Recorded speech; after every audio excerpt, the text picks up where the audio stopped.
Sebagian besar bandara dilengkapi dapur raksasa tempat menyiapkan makanan bagi penumpang untuk berbagai maskapai sekaligus. Dan karena makanan pesawat yang sangat lezat itu harus dimasak sekitar 6-10 jam sebelum penerbangan, dapur ini harus bekerja non-stop. Selain itu, menu untuk penerbanganmu dibuat sampai 1 tahun sebelumnya. Ini adalah praktik umum bagi sebagian besar maskapai penerbangan karena setiap bahannya penting dan menambah pengeluaran. Bahkan, American Airlines berhasil menghemat $40.000 per tahun pada tahun 1987 setelah mencoret 1 buah zaitun dari setiap salad yang mereka sajikan. Kalau kamu punya waktu transit yang lama di antara penerbangan, pergi ke hotel terdekat untuk beristirahat mungkin bukan pilihan termurah. Ada trik yang jauh lebih baik. Cek apa bandara atau maskapaimu menjual akses 24 jam ke zona lounge VIP. Biasanya, kamu bisa menikmati camilan dan minuman gratis di sana, serta menggunakan kabin shower dan kamar gratis untuk beristirahat dengan harga yang sangat terjangkau. Ada istilah untuk 60 menit pertama setelah kamu menyelesaikan check-in, yaitu jam emas. Itu adalah masa ketika penumpang secara statistik menghabiskan lebih banyak uang di area retail dan bebas bea di bandara. Dan menyediakan kursi paling nyaman di area tersebut, tepat di depan toko, adalah trik cerdas untuk memancingmu berbelanja. Duduk di kursi yang nyaman sambil melihat papan toko mencolok atau jendela belanja pastinya menggoda. Kalau kamu ingin tahu apa yang terjadi pada bagasimu saat berada di pesawat, jawaban singkatnya adalah staf bandara takkan mengetahuinya setelah bagasimu meninggalkan wilayah mereka. Dan mereka mungkin gak terlalu peduli juga, maaf ya. Bagasi diurutkan secara otomatis. Pemindai memindai kode batang dan mengurutkan bagasi sesuai tujuannya.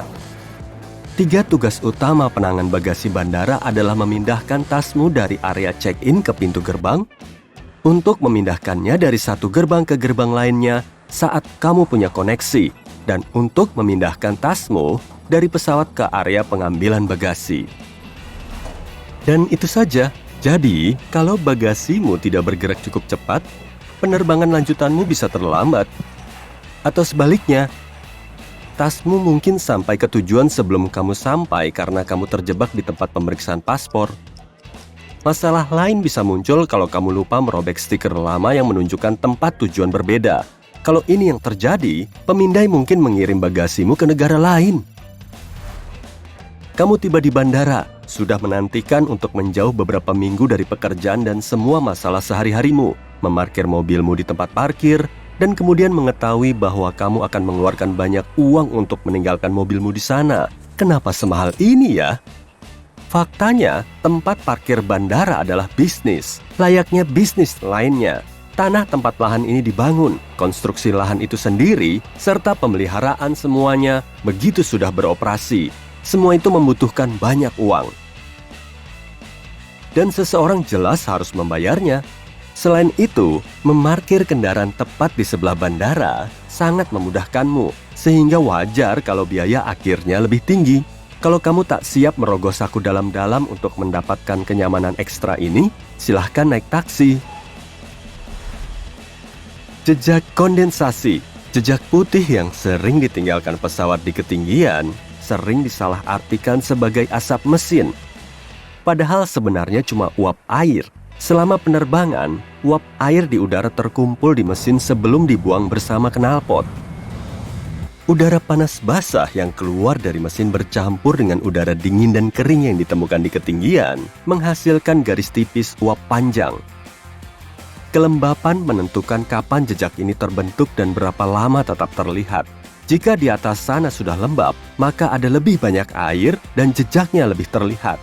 Dan saat dingin, tetesannya bisa berubah menjadi es, sehingga bertahan lebih lama. Kalau seseorang bisa membuka pintu di tengah penerbangan, dia akan segera ditarik keluar dari pesawat karena perubahan tekanan udara yang tiba-tiba. Itu juga bisa menyebabkan kerusakan serius pada pesawat. Untungnya, ini hampir mustahil terjadi. Pintu-pintu di pesawat terbuka ke dalam, sementara tekanan kabin mendorongnya keluar dari dalam. Perbedaan antara tekanan internal dan eksternal ini membuat pintu mustahil dibuka. Mungkin aneh saat mendengar pramugari memintamu membuka penutup jendela. Alasan utamanya adalah agar mata penumpang bisa menyesuaikan dengan cahaya luar. Intinya, ini membantu menaikkan dan menurunkan penumpang dengan cepat. Tapi dalam keadaan darurat, awak pesawat tak ingin orang-orang berhenti untuk melihat keluar sebelum mengevakuasi diri dari pesawat. Alasan lain untuk membuka penutup jendela saat pesawat akan lepas landas atau mendarat adalah agar kru darat melihat apakah ada masalah di dalam pesawat. Misalnya, jika ada kebakaran di kabin, kru darat akan segera menyadarinya dan bertindak sesuai kebutuhan. Jika ditutup, kru darat mungkin kehilangan waktu berharga yang mereka perlukan untuk menyelamatkan penumpang dan kru pesawat. Pernah memperhatikan angka-angka di ujung landasan pacu? Mereka sebenarnya digunakan untuk menunjukkan kepada pilot ke arah mana pesawat menghadap. Misalnya, angka 36 adalah kependekan dari mengarah 360 derajat atau ke arah utara. Seiring dengan angka, huruf R dan L menunjukkan apakah landasan terdekat berada di kanan atau kiri. Setiap pesawat komersial yang kamu tumpangi hanya punya satu sayap. Serius? Sayap kiri dan kanan pesawatmu sebenarnya adalah dua bagian dari satu sayap. Pesawat pertama disebut biplane karena punya dua sayap, satu di atas dan yang lainnya berada di bagian bawah badan pesawat. Keduanya terhubung dengan penyangga dan kabel yang membentuk semacam kotak yang memungkinkan pesawat tak hancur di udara. Fitur ini diperlukan pada kecepatan yang lebih rendah yang cuma bisa dicapai pesawat mula-mula. Tapi saat kekuatan mesin makin meningkat, sayap kedua menjadi tidak diperlukan. Satu sayap masih bisa menopang seluruh struktur pesawat. Dengan melihat keluar jendela di sayap pesawat, kamu bisa melihat kait ganda kuning kecil di sana. Kelihatannya aneh karena mungkin bisa mengacaukan aerodinamika, tapi itu dibuat untuk keselamatanmu.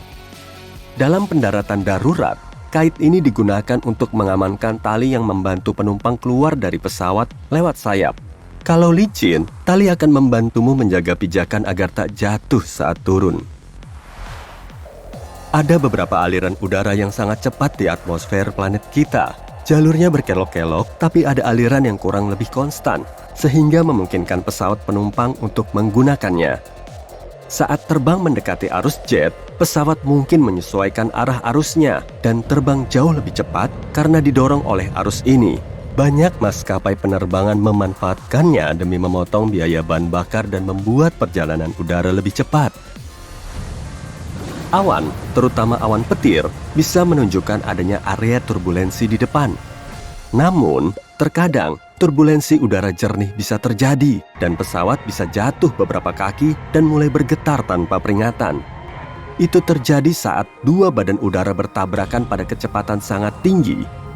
Dan ini sama sekali tidak bisa dilihat, sehingga pilot tak tahu kapan itu akan terjadi. Peluang masuk ke area turbulensi udara jernih lebih tinggi di ketinggian rendah, di atas pegunungan, dan di dekat arus jet. Biasanya, setelah disambar petir, pesawat segera dikirim untuk diperiksa setelah mendarat, tapi masih bisa menyelesaikan penerbangannya dengan aman. Badan pesawat menghantarkan listrik dengan cukup baik, dan sama seperti penangkal petir, sambarannya kemungkinan besar akan mengenai salah satu ujung pesawat, salah satu sayap, atau hidungnya. Kemudian, sambaran itu akan mencari tanah, tapi tak menemukannya, dan pada akhirnya keluar dari ekor. Listrik lebih mudah mengalir di permukaan pesawat daripada masuk ke dalam, sehingga orang-orang di dalamnya tetap aman dari dampaknya. Namun, tetap petir sangatlah kuat, dan mungkin ada kerusakan yang terjadi pada pesawat di bagian luar.